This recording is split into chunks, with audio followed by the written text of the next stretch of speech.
Today, Loki Episode 2, Bad Batch gets a new character, and Lord of the Rings is going to get canceled, because of course it is. What's up with that?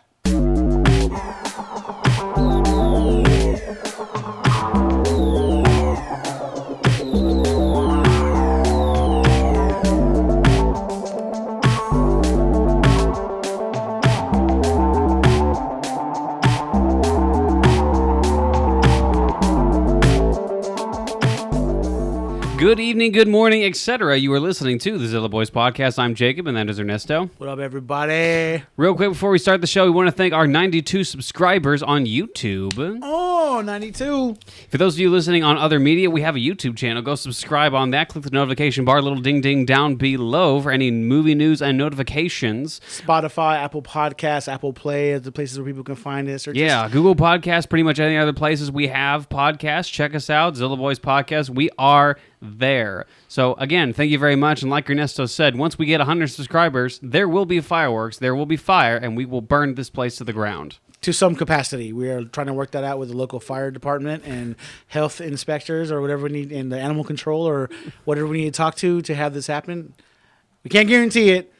Yeah, but we're going to try our damnedest to have that happen. Yeah, it's a difficult legal process. We're actually in the middle of an investigation, and there will be suing along the way, but we are going to make it happen. So let's get 100 subscribers. Thank you guys again for subscribing, listening to our podcast. We really appreciate every one of y'all. Anyway, like I said before, let's get into the topics, Ernesto, today. So, Loki Episode 2 has arrived on Disney+.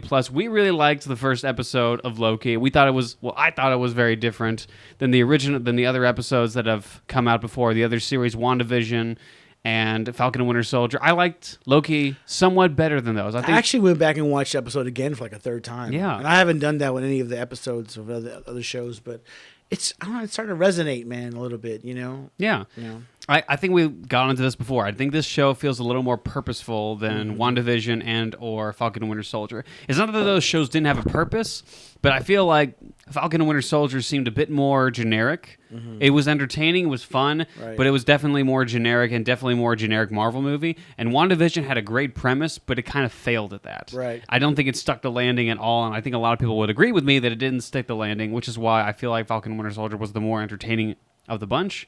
Because at least it knew what it was. Right. I think this is not only new and entertaining, but I don't know. I legitimately don't know where it's going. And I'm really interested in where this show goes. So, spoilers on episode 2 of Loki. We'll be talking about spoilers. So, Owen Wilson and Loki are now in full-on detective investigation mode. Mm-hmm. And the first part of this, at least the first half, kind of feels like 7 in a way, but like PG-13. If you've seen 7 and you've seen like the library scene and their investigation scenes, it kind of feels like that. It feels like the buddy cop and more like lighthearted. I definitely say the buddy cop thing, but I wouldn't say as dark and demented as 7, but definitely no, not dark. Definitely the buddy cop thing it's working for him. Definitely. You know? I feel like if you're a filmmaker, go ahead and watch like a little bit of the library scene in Loki. There's a few shots that look really, really similar to 7 in that aspect. That's why I'm bringing that up. But a lot of people are saying the Adjustment Bureau too. It's got a lot to do. Like it looks like. Yeah, you're right. It does. So that's another movie it takes from. So. Yeah, definitely. But I'm loving Owen Wilson and Loki's chemistry for sure. I don't even know what Owen Wilson's character's name is. I'm just going to call him Owen Wilson just because that's all I can see. It was definitely a story-driven episode. I mean, it had a little bit of fight, a little bit of effects, but as we can see, that even though Loki is helping these people, he's still devising a plan to do what he does his best, is try to conquer and take over. Like, even though it was explained to him that you're always destined to fail, he ain't trying to hear that. Yeah. He's not listening to that BS. Mm-hmm. He's going to try and do his own thing, man. So, I'm kind of interested in what's going on here, man. What do you think? Yeah. I liked it's within the character of Loki, even though he has seen his death and seen how his story plays out. In his mind, like, look, I'm still Loki. I'm still the god of mischief. I'm going to find my way around this. He's trying to get a meeting with the gods, or not with the gods, with the Time Lords or whatever. And like maybe he's going to try and work his way out of this. And we don't 100% know if he's really with them or really not with them. And to a degree, like you can definitely predict like what Loki is doing. But at the same time, he's such a mischievous and fun character. You kind of just go along with him. Right. Like in a lot of his scenes, like with Owen Wilson, he was specifically lying. You could tell he was lying, but Tom Hiddleston just plays that character so well and with so much glee that you kind of go along with it. He's like, come on, you can trust me. He's like, I'm not going to trust you. Stabbed like people 50 times already.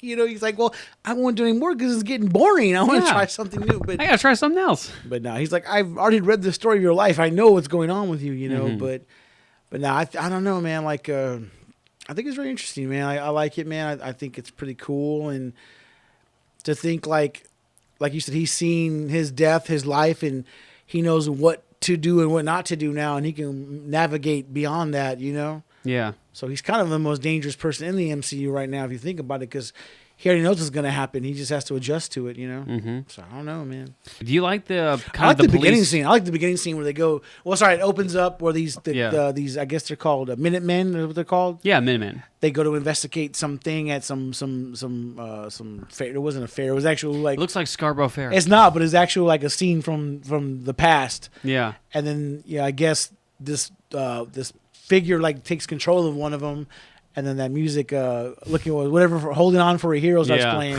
and she just starts whooping all these people. I thought it was a pretty cool scene, man. Yeah, and then at the end, the green eyes disappear, so something's really crazy going on, you know. Yeah. So we see that the villain of the series, is messing with time or doing something to mess with time, and Loki figures out that he or she we'll get to that in a second, is able to actually go back in time and go to like an apocalypse setting. And whatever you do in that timeline, it doesn't really change anything because everyone's going to die anyway. So they can kind of hide out in that timeline and it doesn't matter what happens because everyone's going to die. And that, maybe I'm underthinking it, but I think that makes sense to me. I think that's a clever way, and I think that's smart on Loki that he figures it out. Yeah, because when he goes to get files and he's like, can I get files for this? No, you can't get those. Can I get files for this? No. She gives him like 2 things of files, man, and that's all he has to work with. And, okay, what can I get? And he figures it out, man. You know, he's hiding in Ragnarok. He's hiding in these places where time, it doesn't matter right here. You know, so it was kind of cool to see him figure that out. You know? That was a good moment where he does realize that, dude, all of Asgard dies, and he has that little moment where a tear rolls down his eyes. It gives you a little hint into what Loki obviously actually feels. Clearly, he's hiding behind the persona of a devilish, mischievous guy, but he legitimately cares about his people, sort of, and he legitimately cares about his brother. But clearly, it's like that really affects him. But even so, he's a smart character. Like a lot of people, talking about this, like this show, saying that they've made Loki less evil and trying to humanize him. I think that maybe going forward and making him more humanized probably is going to make him into a better villain. You know what I'm saying? Because he's going to be more in tune with himself and more in tune with what he believes in, and what he believes his purpose is. Because right now he's just guiding his own heart and what he wants to do, man. You know what I'm saying? Yeah. So I don't know, man. Maybe he could be a better villain because of this. Yeah. I don't know, dude. I mean, even so, I think we talked about this last time. Do you really even see Loki as the real villain? Because I really don't think he is. I think he's hiding behind the persona of a villain. I see Loki as just his own... he's a villain, but it's perspective, bro. It's like, I mean, like everything in life, you have to have perspective on things. For me... Yeah, he's a villain, man, but he's also a hero, too. He can be both, man. He can be whatever he wants to be in this universe, man, and no one will ever think... Like, if Thor became a bad guy, people would be like, oh, that's kind of cheesy. Or if Captain America went... if all these guys went bad, people would trip. But Loki, they're not... Because he does what he wants, man. I mean, he's gone... There's no black and white. It's all gray with Loki, man. Yeah. And people... If he could be a bad guy, a good guy, stab people in the back, he could do this and that. People accept him because they know... that he doesn't. He plays by his own rules, man. I don't want to get too off track from the episode, but I do want to ask you a question. Are you a little disappointed that we didn't get like the end game, not the end game Loki, but the Infinity War Loki? Because I feel like that was full circle Loki. That was a Loki that has matured, that has come to love his brother. That even in death, he's still trying to trick somebody. But it's clear like he's come to terms with the fact that he loves his father, the fact that he loves with his brother, and he sacrifices himself for his brother. Are you a little disappointed that we don't get that Loki and that we kind of get like the... I think this Loki has a little bit of that in him because he's seen what happened. You see, and like in that scene in episode 1 where he sees his life, he sees what he went through, and I think that some of that's inside of him now. You know what I'm saying? I don't know, man. I can't wait to see what's going on. I like it. Like he said, he found out that Loki's hiding, in these natural disasters, and they actually go to Pompeii. and they just mess around. Yeah. They show up in that one little area of Pompeii, and then it's like, okay, don't do anything crazy. And Loki just like lets goats loose, like screams, he's like, random attention, nonsense. people! The world's gonna end. You're all gonna die. Nothing matters. Life does not exist. Or just I was digging that, man. He let the goats free. Be free, goats. Be free, beast. Yeah, I don't know, man. I will say, I'm going to go back to episode 1 for a second because I totally lied about getting off track. There is a small tidbit to where Loki sees a cat in episode 1, and he, like, steps back. That's actually, like, mythology because Loki's actually scared of cats. Oh, I think that's Egyptian gods who are scared of cats, too, but... I think it's more Egyptian gods worship cats. They saw cats as something other. I think the same thing with dogs, but cats were a little different. That's kind of cool. He's like, he's scared of a Yeah, cat. he kind of jumped back. He was scared of a cat. That's a little nod. But anyway, back to episode 2. At the very ending of the episode, we see that it's Lady Loki. It wasn't like another Tom Hiddleston. It's Lady Loki. And through the whole episode, like she's been attacking these Minutemen, and she's been taking those bombs that reset the timeline. Yeah. She's been collecting them, and she's rigged them throughout this whole store. Mm-hmm. Like, I don't know how many, like dozens of them are. And then, like, yeah, I don't even know what the end game is with her. But she finally reveals herself to Loki, and they have a little one-on-one with each other, which was it was really entertaining. Mm-hmm. He was like, hey, man, I got a proposition for you, like they hired me to come get you, but I took the opportunity just to get you under my payroll while I overthrow these people. Yeah. And Lady Loki was like, well, which clearly he's full of it. I mean, we know when Loki's full of it. What do you think? Is he just trying to say that to convince her so he can get on good with her, so he can take her down and get his audience with the timekeepers? Or I think Loki is in it for himself. I mean, he's selfish. I think he's a character that has a moral center. He has a soft side, but really he doesn't view like most people as worth it. Mm-hmm. So he's mostly in it for himself. Right. So I think he's in some way legitimate, but in other ways, like he would try and kill her at any second he got. It's like he would use her to a point, and then like, oh, if there's a ledge, and I'm gonna push you off it, and then I'm gonna continue on with my goals of talking with the time people or whatever. Just like I have a if I take you down, I get a meeting with them, and I'll take them down, and then you can be my right hand man, and we'll rule the world together. Right hand lady or whatever, man. But you know what I mean, like that's what I'm saying. Like I didn't expect that. I mean, I should have seen it coming, but I didn't see it coming. I really like the episode. It's pretty consistent so far. I love Tom Hiddleston. I love Owen Wilson. Everything's going pretty good so far. I don't know where it's going. I really don't. I'm really interested. The salad scene was pretty good. The lunch scene. Don't take my salad. I feel so bad for Owen Wilson because that's his break, man. That's my lunch. Don't. Man, Loki, don't take my. If you work in like if you work in like a 9 to 5, your break is important. And like you're messing with his salad. Don't mess with his salad. So when he's like, just. Okay, he's like, this is the Hulk, and this is this, and then he gets up and gets Homeboy's juice. Hey, I know you. And he grabs his juice, and he's like, hey, and he goes sits back down.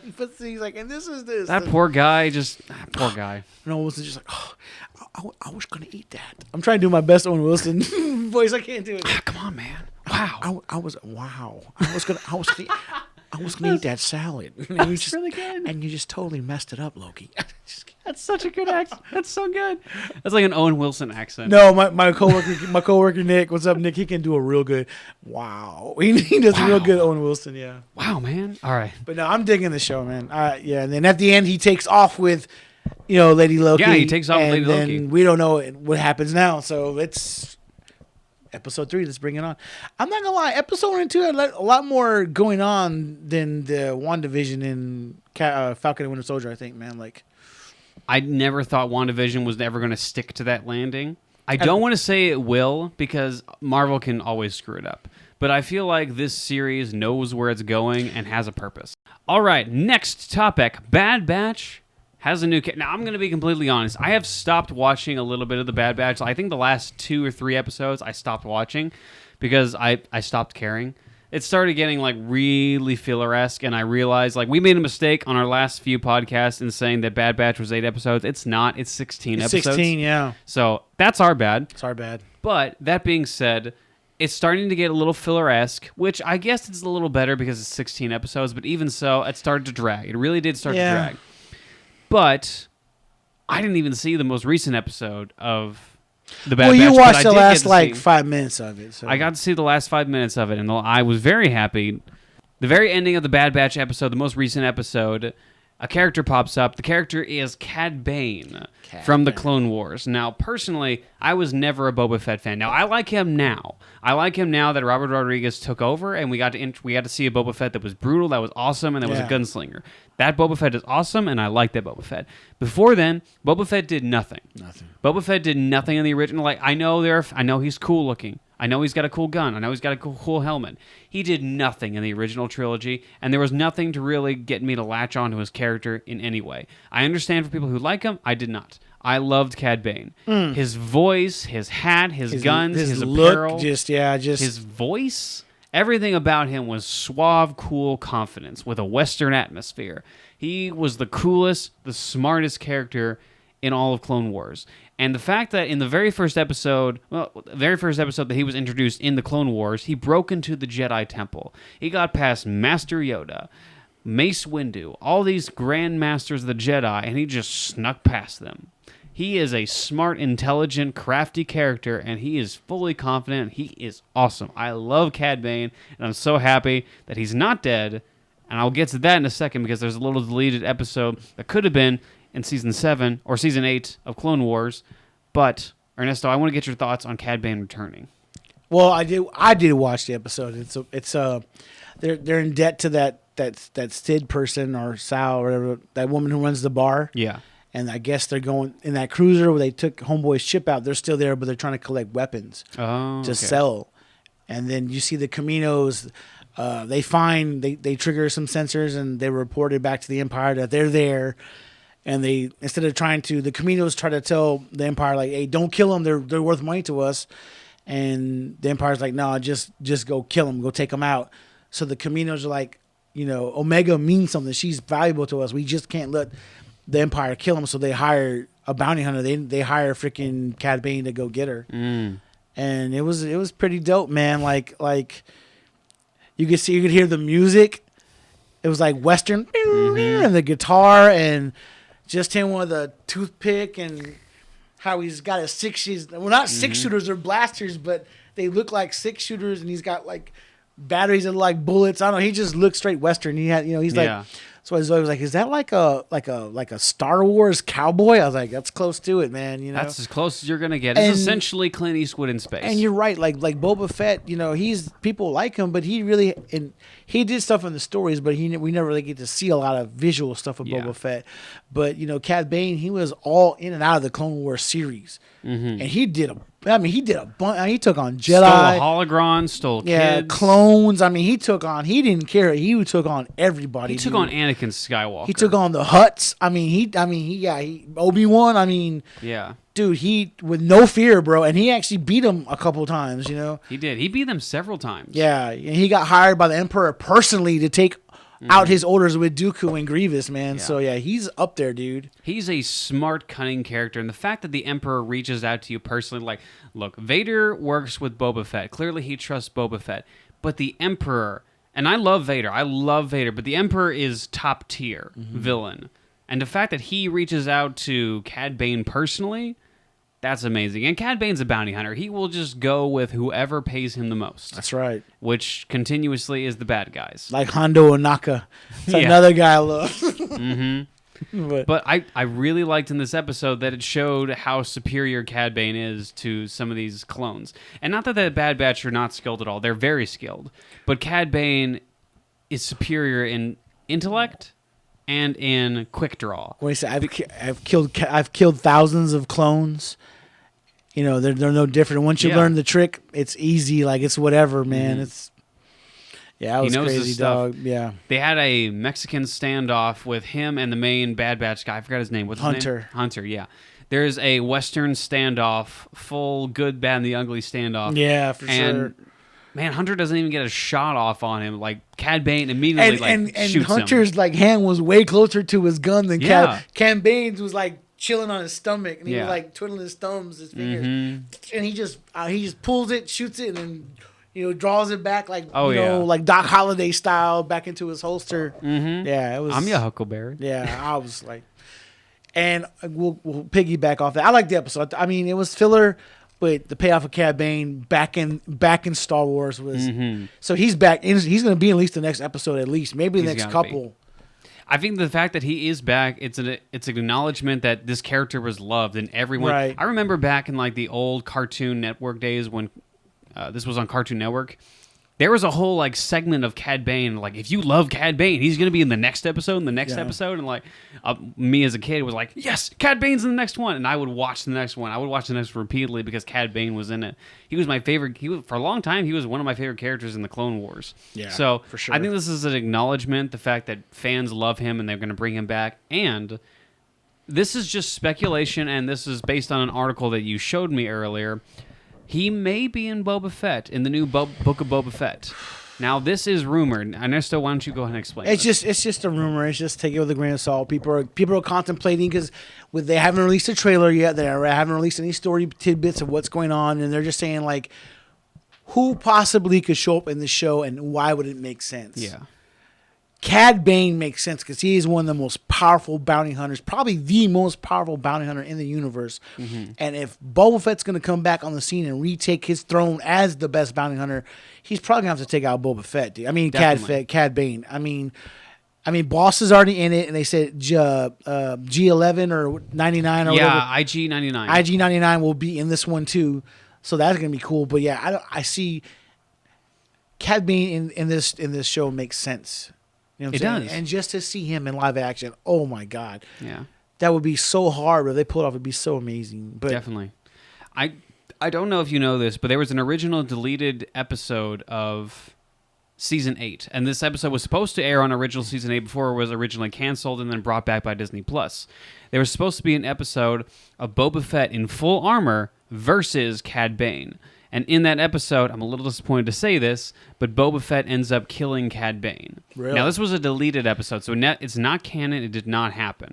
And I understand why they did it now, and I was a little disappointed originally because I did like the concept of that episode because Cad Bane ends up actually shooting Boba Fett in the head, but because he has a helmet, it didn't kill him. And Boba Fett shoots Cad Bane in the head, so he has no helmet. But that's why he's got that's why he's got that dent right there. Yeah. Yeah. But they do face off. And that leads me to think two things. Number one, I'm glad they didn't add it in Season 8 because that means they can have that character later on, which is great because I love Cad Bane. And number two, they can have an excuse to have them face off in the Book of Boba Fett. I think it's very, very highly possible we're going to get him. I mean, look, we saw Ogre the Mandalorian from the Clone Wars. What's her name? I forget her name. We're bad fans. The one the sniper chick. The one that season Katie 2. Sackhoff plays. Oh, Yeah. I forgot. And then we get freaking Ahsoka. Now we're getting Thrawn in live action. Yeah. So Cad Bane makes sense. Cad Bane and Rex makes sense. Mm-hmm. Rex is gonna make his way to live action sooner or later, because Filoni has made these awesome characters for us, man. Just Cad Bane, Ahsoka, freaking Rex. It's just crazy that Yeah, like I was saying, Boba Fett has a freaking massive fan base. Yes. And Dave Filoni was able to come onto the scene of Clone Wars and make an entirely original character. Well, I'm sure that most people are like, I can make a character that rivals Boba Fett in Bounty Hunter isms. And like, no, you can't. And then he makes Cad Bane like, oh, I love that character. Could you imagine seeing Tamora Morrison's freaking Boba Fett versus a live action of Cad Bane going toe to toe against each other? Oh my gosh. Dude, with all the weapons and contraptions and their fighting style. Woo!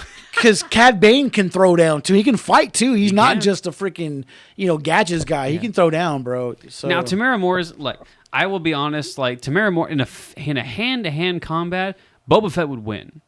I feel like in a quick draw, Cad Bane would win. I think Boba Fett's more aggressive and more powerful with his fighting style. Definitely. And I think Cad Bane's more finesse with his fighting style. You know what I'm saying? Like he picks his shots and he's precise with his hits. Yeah.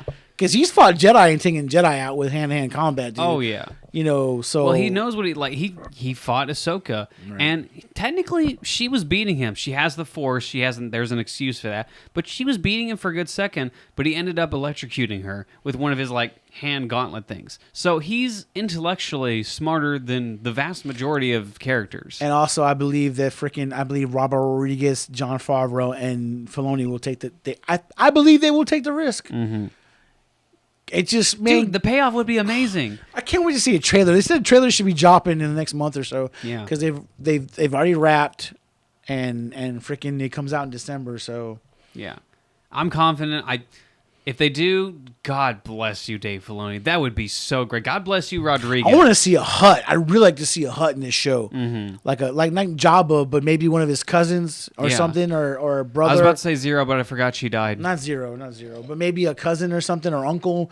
Yeah, one of the other Hutts. Yeah, that'd be that'd interesting be to so explore dope, that. man. Yeah. All right, moving on to the next topic. Sort of Star Wars related, I guess. A little bit. So there's a rumor, and there's been so many rumors of this, but we might as well address it now. Kathleen Kennedy is rumored to be replaced. We don't know who. This is just a rumor that's out right now. There's been so many rumors that she may be replaced or fired. It was said like she wasn't supposed to cast. Like they wanted to put Indiana Jones 5 on the chill back burner, and she wasn't supposed to move forward with it, and she moved forward with it, and she got a director, and she started casting people. So they said Disney's really bad, and they might let her have this movie, but this will be the last movie she produced. Like she as the head of Lucasfilm, so she might be moving on. So yeah, I've seen this. Everyone's seen this coming, man. She's really made a mockery of Star Wars, and not just. Like, she wants Star Wars to stand for something, but she really doesn't want Star Wars to stand for something. Like she's talking all this inclusive and everybody inside of Star Wars, and she really doesn't mean that. You know what I'm saying? I don't really think she does. She just means it from, like, a money aspect, you know? Yeah. And not to say the next person won't be the same way, but I just feel like, you know, she's fumbled the ball so many times already, and maybe it's time to get some new blood in there. Maybe it's time, you know? Yeah. You know, maybe it's time for a new regime. You know, like a sports team. If you hire a coach and you get this coach all this talent, and the coach still can't win, you go find another coach. Mm-hmm. So maybe it's time to find another coach, man. You know, that's what I'm thinking. You know. Yeah, man. And look, we've talked about this before. Kathleen Kennedy has had a great career. She's produced one of my favorite movies of all time, Signs. She's produced Indiana Jones. She's produced all these really great movies. She's a good producer. She's had a good career. She dropped the ball when it comes to Star Wars. And let's be honest, like, it's very clear what she's wanting to do with Star Wars. She has a feminist agenda. That's what she's going into Star Wars with. She wanted to make Rey a feminist icon. That's exactly what she wanted to do. And she's not hiding it. She's very clear with that about it. And she could have, but it just Rey's story sucked. Rey's story did suck. You know, that's the thing that happened. Like, if you're going to do this, do it, but do it with context. Like, do it with feeling. Do it with some heart. Yeah. Just don't say something and put something out just for the sake of putting something out. You know what I mean? Like, yeah. Star Wars fans, we all love our strong female leads. We love Ahsoka. Yeah. We love Princess Leia. We don't love Rey because she's not a well-developed character. And you have to develop these characters. And we want to see everyone represented in these movies, man. Everyone everyone loves these movies. Everyone has the right to see themselves represented. Yeah. But we want to see it with taste and love and caring and nurturing and respect for what people are writing and what people are trying to represent, man. Like, just don't throw something out there just for the sake of throwing it out there and hoping it sticks. Throw something out there to show people that we've taken your feelings and the way you feel and the way into respect to make this character. You know what I'm saying? Yeah. So, and that's not what she's done. And she's dropped the ball definitely with Star Wars, definitely with those 3 movies. The fact that there was no written story from the very beginning was a massive, massive miscalculation on her part, and she definitely dropped the ball. I believe, I think there are some successes that's come out of Star Wars. I think Rogue One was a clear example of a success. I think that was a good movie, but there has been so many missed opportunities and dropped balls from her. And I feel like, I feel like she needs to be replaced. I think you feel like she needs to be replaced. So many of the Star Wars fans feel like she needs to be replaced. I mean, this was something that was owned and ran, and everything was George Lucas. Yeah. You know, everything was what he wanted. You know, the way he wanted to see it, he had control of it. And then when it got sold to Disney, you know, they asked her to take over, and she's like, just trying to keep it in order, basically. Yeah. You know, there's no one to tell her exactly what to do or how to do it, or this is the way I want it to be, because there's so many different people in her ears that she has to listen to, man. It has to be hard, man. But I'm sure it's hard. Her job is hard. Yeah. I'm not like saying like the job is easy. Like I can't do it. I couldn't do her job. But I'm not saying, like, let's not be honest. She's not doing a good job. She's not doing a good job. If like we could argue all day of the fact that like I couldn't do her job, you couldn't do her job, but she's not doing a good job. Clearly, the ball has been dropped, and someone needs to come and replace her. So who'd you like to see them replace? I want to talk about because you've talked about a really good replacement.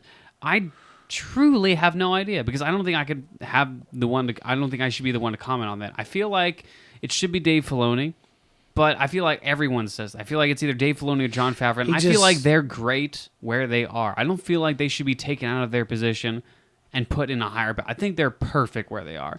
I feel like there needs to be someone in the position that cares about the story, not about preaching an agenda. I don't care about an agenda. Not about preaching a social message. Just the story of Star Wars, which is what George Lucas was interested in. Or someone that can involve everything in a natural way. Yeah. You know, a natural freaking just way to come by like it's supposed to be. You know what I'm saying? And I was saying to you, me and Zoe were watching some old, Lucasfilm movies, and Joe Johnston is someone who has been overlooked, I think, and someone I think that could take Lucasfilm and really fill in where Kathleen Kennedy, when she comes out, and really help Filoni, and because I know Favreau's not going to want to take it over. He's very creative, and right now he's happy, but I know he's going to do other things and not just be tied to Disney. Definitely. So they need someone who's probably going to want to come in and won't mind being tied to Disney. I think Joe Johnston would be an awesome pick. Mm-hmm. He was an artist, a producer, and a conceptual artist on the original trilogy. He worked on Indiana Jones. He's actual Jurassic Park 3. He's actual director. He hasn't just produced. Kathleen has produced. He's actually directed movies. Yeah, the Rocketeer, Captain America, the first Captain America movie. No, not the one. Captain America, the first Avenger. Yeah, the Captain America, the first Avenger. Yeah. The Rocketeer, Jurassic Park 3. Honey, I Blew Up the Kids. Yeah, unfortunately, the Wolfman. I mean, but he's got experience not just producing but directing and producing. He won Oscar for best special effects on Raiders of the Lost Ark. I mean, he's tied to Lucasfilm and movie making. Yeah, he's written 2 Star Wars novels that are now lore. Mm-hmm. I mean, he knows all the aspects of movie making you need to know, and he can work with these directors and these production companies hand in hand, and not just one aspect, but every aspect of making the things. You know what I'm saying? And he's got good credentials.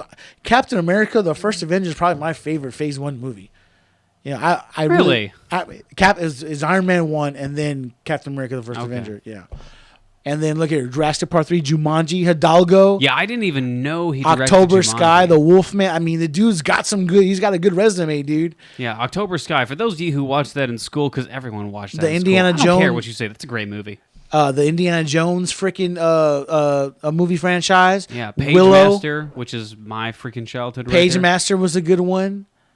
Yeah, so I mean, the dude's got talent, and he's got credentials, man. He's worked with a bunch of probably different, production companies himself. So, so I don't know. Maybe that'd be a good replacement, dude. Yeah, maybe it would be a good idea to actually bring a director and a storyteller in there. I'm not saying that you can be a storyteller and a producer at the same time. Clearly, that's not the case.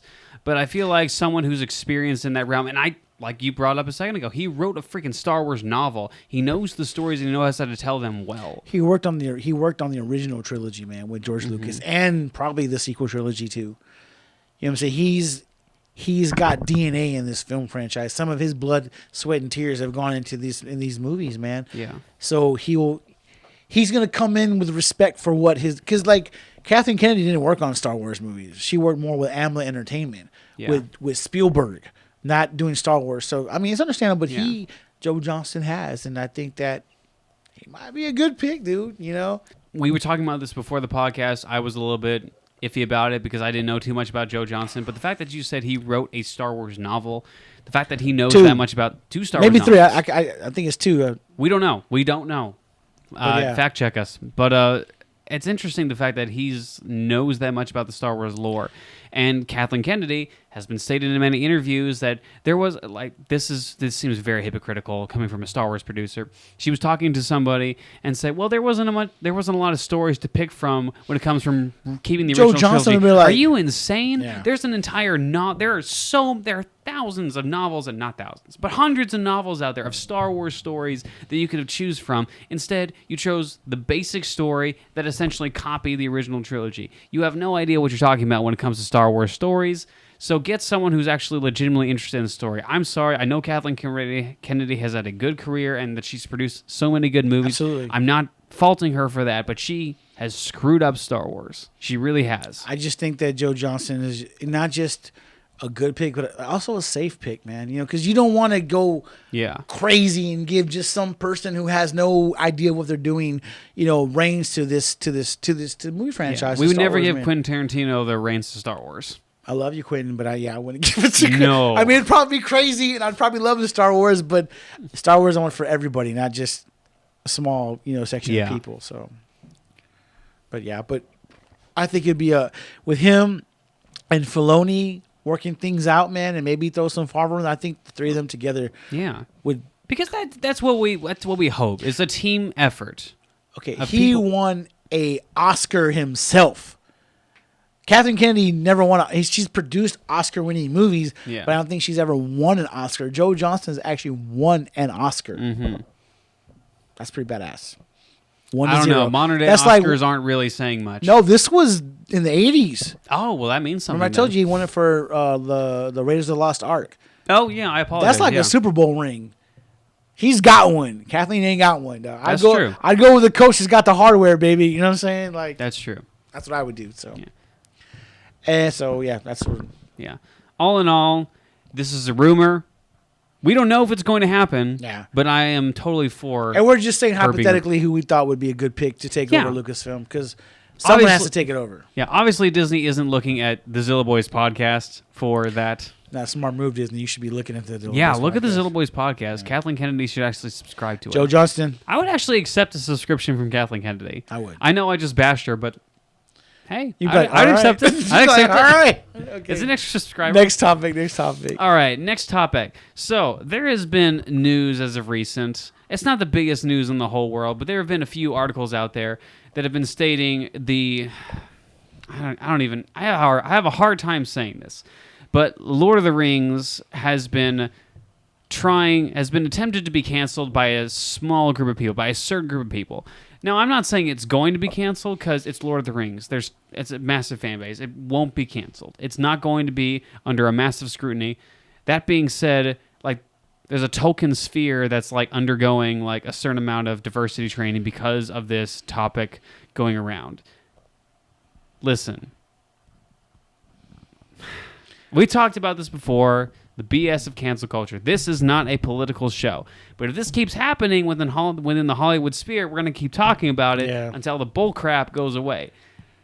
Cancel culture has never done anything good for movies. All it's done is censored the artist, it's censored the movie, and especially with something like classics, Star Wars, Back to the Future, all these great movies that have done nothing wrong, that apparently don't hold up to modern day BS politics. Apparently everyone just feels the need to scrutinize these movies, to cancel these movies, and not in a legitimate way. These people aren't fans of these movies. These people aren't fans of Lord of the Rings. They just say, oh, this doesn't have enough diversity in it. We're going to cancel it. Lord of the Rings is one of the best told stories of all time. It's one of the best executed stories of all time. It is perfect in its execution. Its characters are great. Its story is great. It's uplifting. It's powerful. It's a movie that everyone can watch. We talked about this last week. It's something that everyone can watch and love. Yeah. And the fact that you can see that and say, no, we need to get rid of that. Are you insane? Are you ridiculous? What kind of soulless person would want to look at that and say, no, we don't need that in our culture? You're insane. Yeah, I don't know, man. I don't know what to think about that. I think it really sucks that people like I said, people love these. People love this film franchise. People love Middle Earth, man, and for people to be out there and just because they want to take something down because they believe that it offends other people. You know, the people have been talking. The people have said, no, we love this thing. You know, people love these film franchises. Man, I was at the water park yesterday with my family, and I seen people in the park playing Quidditch.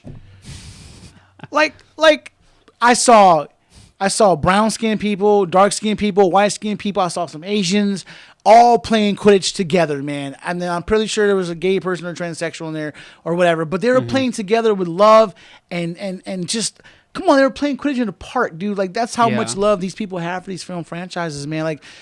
Like it looked insane. I stopped for like 10 minutes to watch it, man. It was like the NFL, rugby, freaking the NBA, and croquet all put. It looked crazy, but it was. I was like, they're playing Quidditch, man, and just see these people come together and not care about what anybody else thinks, to go out there and have fun together as a group and just do their thing because they love Harry Potter, man. Yeah, that's the same thing, dude. Like people love these things and it affects people's lives, man. Like yeah, I'm sorry that J.R.R. Tolkien didn't include everybody when he made these movies, but he was getting his ass shot off by the Russians in World War I, defending the world from evil, man. You know, freaking wrote this movie while he was in the war. What did you do? And he I don't know, man. He made something that's touched people's lives and I didn't even like to read books until I read Lord of the Rings, man. I remember I was in the 5th grade and we were supposed to pick a book up for book reports, and I told the librarian, I was like, these books suck. You know, give me something I can sink my teeth into and I can really enjoy and read for the next 3 or 4 months. She's all right. She went in the back and she pulled them out. And she goes, "Here's the first one. We're done with that one. Come get the next one." Yeah. And I read all 3 of them. They were amazing. And I was like, "Holy cow! You know, these books are dope." You know. And, and I never once thought in my mind, why aren't there any Mexicans in here? You know, like why are my people in here? I just thought about dragons and elves and goblins and orcs, you know, and men and you know, that's all. I didn't think about that, man. You know. And sometimes when you watch movies, I just try to go watch a good movie and try to escape to a land that's fictional. It's fictional, man. You know, so fictional characters. Yeah. Like, that was from Jay and Silent Bob. It's like fictional characters. Fictional characters, you know. But no, man.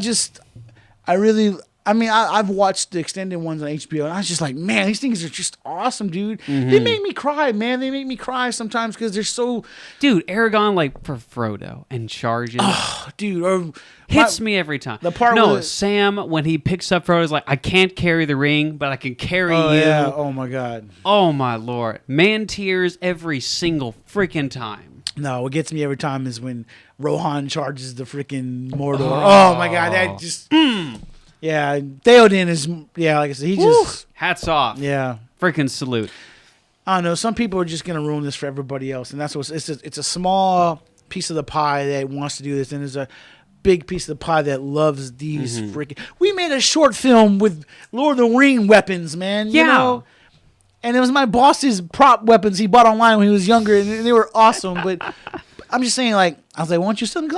Because they're in his garage. And I'm like, Matt, why don't you sell these? I'm not going to sell these things. I love these things. No. Because I love those movies, dude, you know? My uncle has those. He has freaking Sting. Yeah, you know? That's an antique in his house. The fact that you have the Lord of the Rings. If I walk into someone's house and I see a Lord of the Rings sword, like, never sell that. Never sell that. That's an antique. You should display that proudly. Lord of the Rings is a story. It's a group of characters that has continued to surpass the test of time and has continued throughout the generations. It was made a long time ago when my dad was younger. In the 40s. It was published in the 40s, and it's still one of the most... And I love it. I love it. And I'm sure if I grew up and I have kids, my kids will love it. My kids will love it. This is a story that's going to surpass generations. It is. And the fact that you want to view that in a modern-day BS lens of where everyone wants to get offended over every single thing and we're going to take every single aspect of everything and just get offended over it. Look, all you're doing is you're censoring the artist. When this happens, like, we would never get a Quentin Tarantino movie if every single one of his movies was viewed in a modern day lens. Yeah. Because everyone would get so offended about it. Everyone would get so offended by the amount of gore, by the amount of, I don't know, diversity or whatever is in his movies. It's not giving the artist freedom of speech. It's not giving them the ability to express their vision and put it on screen. It's not giving them the ability to do this.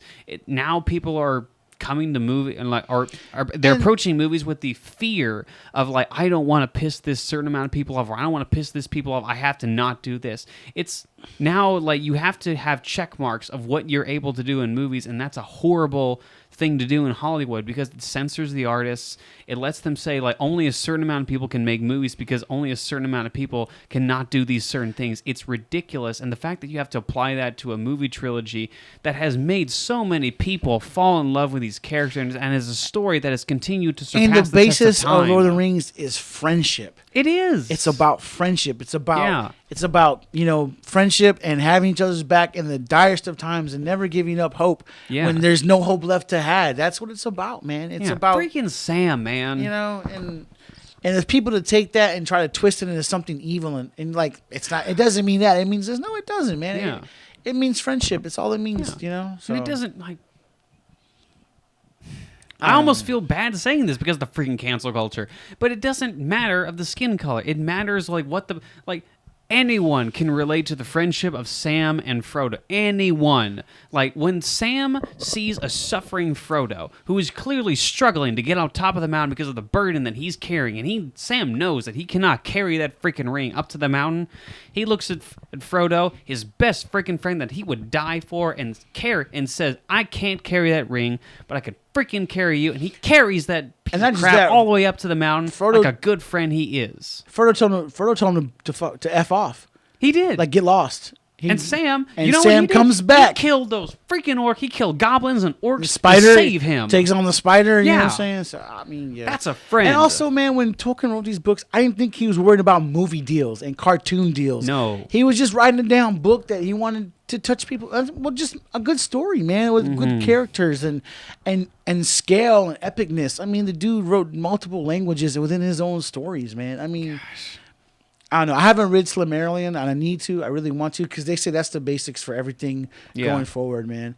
I don't know. I just think, and maybe these people are just doing it just because they have nothing else to do, man. I don't know, man. Like, I guarantee these people are not even. They haven't even seen the movies. They've taken on everything, and I mean, everything is they want. I mean, Star Wars, Marvel, DC, Epic. I mean, just anything that has anything to do. They just. Somebody has a problem with it, man. It's really starting to become a bummer. You know what these movie studios to do? Just ignore them. Yeah. They're a very small, minute minority of people who are just angry on Twitter. They're like the people who comment on YouTube videos. Yeah. Why would you comment on, why do you have time to be angry about someone on YouTube? You can't do anything about it. Just don't watch it. If you don't like it, don't watch it. Just turn it off. My goodness. So the fact that I will watch it. I will watch it anytime. It's one of the movies. If it's on, I'm gonna watch it. I'm not big time Harry Potter fan, but like I said, those people who were in the Hearst Park yesterday, the Chisholm Trail Park playing Quidditch, and that was cool, man. I dug it, man. Like that was awesome, man. Like people getting together and making their own league from something that they love. You know what I'm saying? Yeah. You can hear people from the water park, go Gryffindor, go Hufflepuff, go Slytherin. Yeah. I don't know, maybe people should do more stuff like that and get together and celebrate the things that they love and not just, try to tear them down. People shouldn't be so freaking butthurt over things. It doesn't, it's not healthy for you. It doesn't help that you're going around on a daily basis I don't know why Lord of the Rings had this. You can't change that. Get away. I don't think of that. I just watch these movies and I love these. I'm just in such, just the shots, everything is just awesome about them, man. I remember for three Christmases in a row from 2001 to 2003, we had a dope movie in the theaters to go watch, man. I remember my dad, my brother, and my best friend, all of us had to go watch these movies, and everyone loved them, dude. I couldn't find a person that thought these movies were trash, no matter what color or what sex or whatever they were. People love these movies, man, Mm-hmm. Rightfully so. So, yeah. So, I don't know, man. I think it's just people trying to get aroused, and it's Lord of the Rings' turn, so they're going to get their turn. Yeah. And it's going to survive, man, because like you said, 20 years from now, people are going to look on those shelves, and Lord of the Rings books are going to be on those shelves, and people are going to read them, man. Yeah, you're right. Lord of the Rings is a story that has surpassed generations, and it's a story that continues to inspire people nowadays. Yes. And it's going to survive longer than you whiny pansies that are trying to get it canceled online. So, I agree. Yeah. Yeah. Anyway, next topic. Supergirl logo. Oh my god. You were right. Oh my God. Jacob Okay. predicted. Go ahead and talk about it, man. All right, so last week, actually the last few weeks, the only movie news that has been consistent on the Flash movie is freaking logos. Symbols, yeah. The Batman symbol with jelly on it. I know it's blood. It looks like jelly. The Flash symbol, and now we have the Supergirl symbol. Last week, I joked and said they're going to release her symbol next. But they freaking did! Somehow that's news. Somehow that's freaking news. A logo of a person that we already know what it looks like is somehow news. Anyway, they released that symbol. Ernesto made me freaking dinner. Thank you, Ernesto. I appreciate it. I actually cooked out and grilled out for Father's Day, but I paid my debt to you. Yeah, he's a man of his word. He made me dinner. He got me goldfish. I was the snack that smiles back. Goldfish. But I was not impressed with it, dude. No, not at all. I really wasn't, man. I was kind of disappointed because DC is moving away from Henry Cavill's Superman, but yet her S looks just like his S. It's got the same like engravings inside of it and decoration, like like she's from the same Krypton that Henry Cavill's Superman was from. So I don't know. Well, let's be clear. In Man of Steel, there was a pod that was open, so people are saying that that's probably her. No, but what I'm saying is that like Henry Cavill's out as Superman. Why would you make this Supergirl anything like his Superman? Because you're lazy. It should be different. Her symbol should look totally different. Even like her costume, the way the armor, like it looks like his costume. And just, I don't know, if you're trying to separate them, it should be different. But I mean, it's whatever. It's just a way to replace him. Yeah. That's it. They're wanting Henry Cavill, but they don't want Henry Cavill. Yeah. Look, I think we've made it clear. We love Henry Cavill as Superman. I think he's a great Man of Steel. You think he's a great Man of Steel. We both agree. He's a really good Man of Steel. Really good Superman. Yeah. And the fact that his reign as Superman was cut short is unfortunate because he is really good. He really is. But the fact that the Snyderverse was kind of cut short, I feel like Warner Bros. Feels like they have to rewrite things. But Warner Bros. Is clearly terrible at managing everything. My and they God. have no idea what to do. So they're like, Supergirl, which explain to me for a second how this makes sense. How are they going to introduce Supergirl, but also do like a black Superman at the same time? Michael B. Jordan, I guess. I don't know. Okay. I don't. He's like, how do you? I don't know, man. I don't know if she's gonna be the Supergirl going forward, or is she just Supergirl for the Flash movie? I don't know, man. But I mean, even though I don't like the symbol, I'm still gonna go watch the movie because I want to see Michael Keaton and Ben Affleck back as Batman. I think it's still gonna be a good movie. Yeah. I just wish that if they're really gonna move on from these old renditions of the characters, they need to just really go ahead and just move on from them. Like her design for her S could have been totally different. You know what I'm saying? It could have been still badass. Yeah. But just, not looking like it's from the same thing. I will say, as of today, there has been some set photos released of Supergirl. I will say, she actually looks pretty good as Supergirl. I like her shoulders are like red. I like it. It looks okay. Yeah. I'm saying it looks more in the lines of what Henry Cavill's super suit looked like. That's all. Yeah. It looks the same. I will say, like, from the behind the scenes set of Supergirl, I will say she looks legitimate. She looks like a good Supergirl. I don't really know who the actress is very much, so I don't know if she's going to be good. I'm sure she'll be fine. Again, I'm just skeptical of the whole fact, like, because I liked the Snyder Cut. You liked the Snyder Cut. I loved it. Yeah, absolutely did. And I would have loved to see the story continue. It won't because Warner Bros. Is terrible, but of the positives, she looks good. She looks good, and And like I said, I'm gonna watch the movie. I just like I said, like Robert Pattinson's Batman looks nothing like Ben Affleck's Batman. No, it's totally different. I thought they would do something. They have a chance to really change it up, and I thought they would take that chance here. And they didn't. But I'm still gonna go watch it. It still looks like it looks good. It just sucks that Henry Cavill's out of Superman because now he'd have his Superman and then his cousin Supergirl, which would be dope to see both of them in the same movie. Mm-hmm. So, but that's not gonna happen. Definitely. That's the only news we have on that. It's a freaking logo. What do you want us to say? There's nothing else we could say. The Zilla Boys Podcast. Subscribe. Well, we talk about logos. It's been shooting for like a month now, and maybe it's not coming out till next year. So I don't know. At least he's giving us stuff. It looks like Andy Muschietti's having a really good time making this movie. I hope he is. He looks like he's having he a good.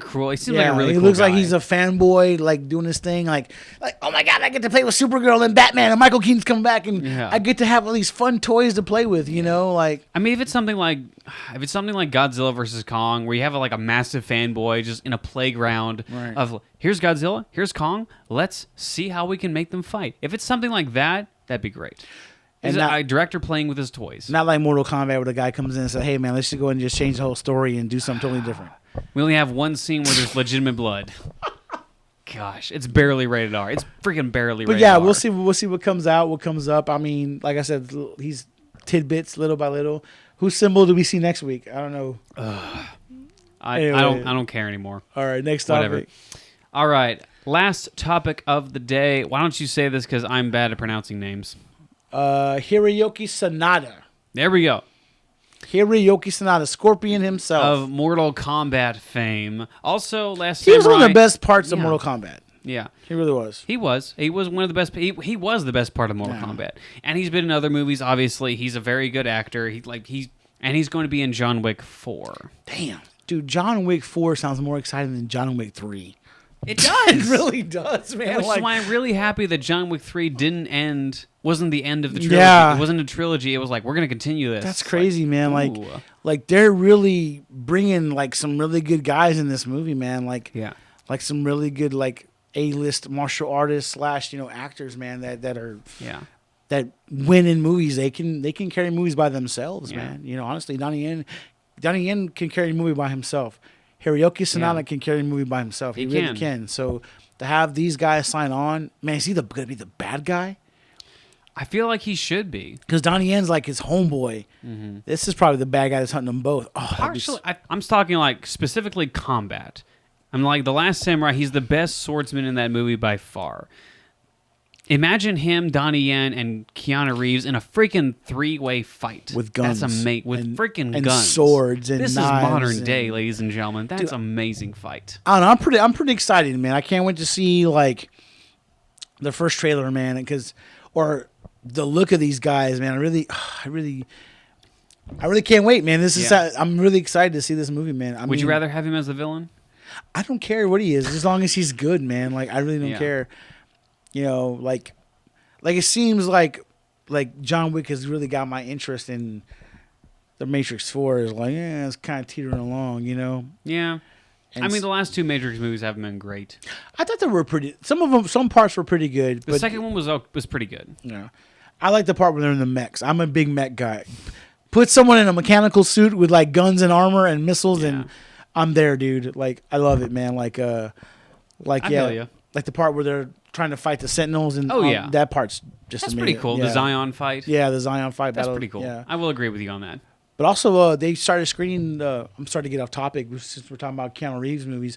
They started screening Matrix 4, man, and the reviews from people it's an okay movie. It's not great, it's not bad, but it's okay. You know what? I'm fine with that. I'm fine with okay. Because the last 2 Matrix movies, like even though I don't mind the third Matrix movie, and I actually really like the second Matrix movie,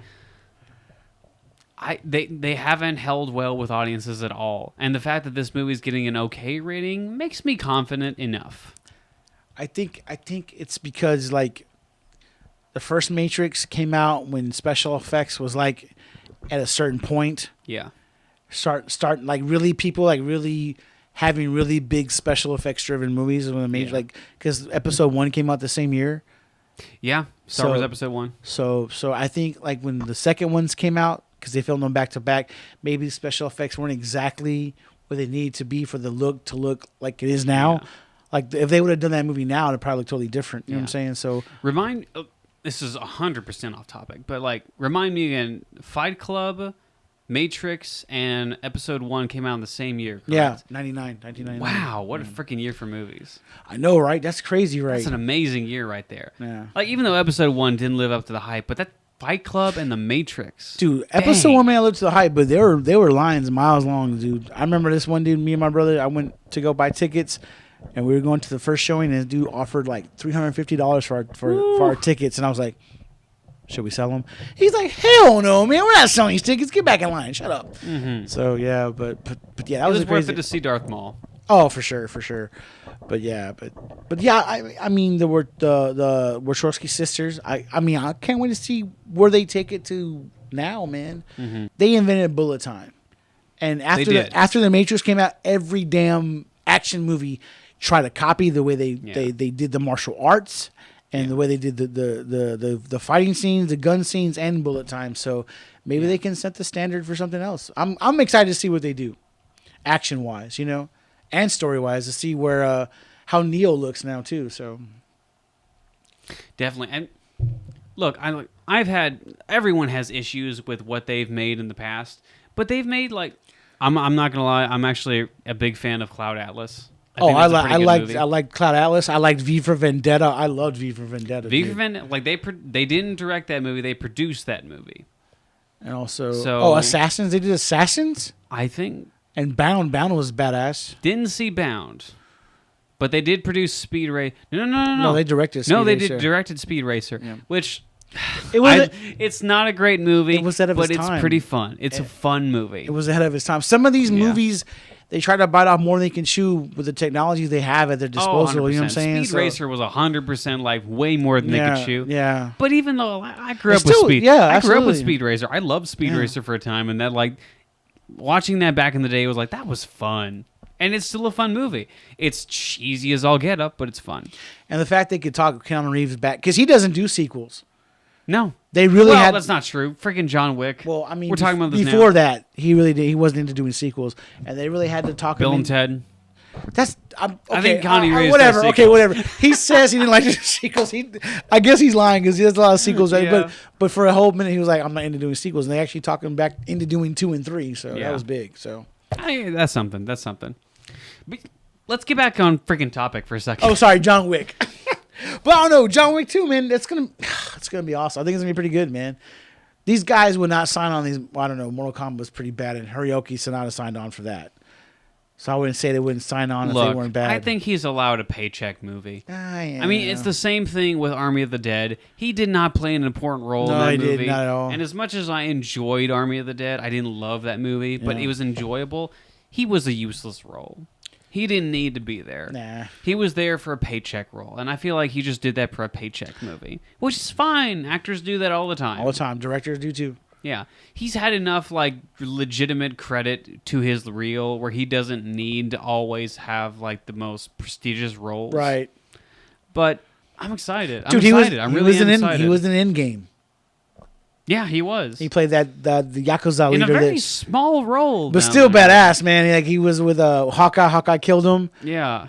Which I don't even think is accurate because I think he would have killed Hawkeye. He's like, I'll give you whatever you want, Hawkeye. I mean, knowing Hawkeye, I love Jeremy Renner. I really do. If you ever seen Wind River, it's a great movie. Oh, dude. But he would have killed Hawkeye. Yeah, he would have. Knowing who he is, he would have killed Hawkeye. Yeah. Anyway, either way, I'm excited. I'm excited. It's going to be good. And if we have a 3-way fight between those two, Donnie Yen, Keanu Reeves is he's not the greatest actor in the world. No.